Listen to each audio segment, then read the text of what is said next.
Indian നയതന്ത്രം പാളിയതോടെ യമനിൽ വധശിക്ഷയ്ക്ക് വിധിക്കപ്പെട്ട നിമിഷപ്രിയയുടെ വധശിക്ഷ നടപ്പിലാക്കുമെന്ന് ഉറപ്പായി.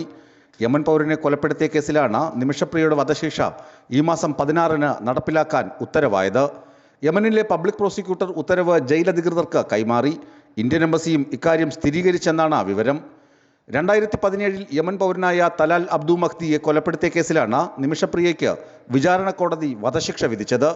നിമിഷപ്രിയയെ രക്ഷിക്കാനുള്ള ഏകമാർഗം തലാലിൻ്റെ കുടുംബത്തിന് ദയാധനം നൽകുകയായിരുന്നു. തലാലിൻ്റെ കുടുംബത്തെ നേരിൽ കണ്ട് മാപ്പപേക്ഷിക്കുന്നതിന് വേണ്ടി നിമിഷപ്രിയയുടെ അമ്മ പ്രേമകുമാരി യമനിൽ പോയിരുന്നു.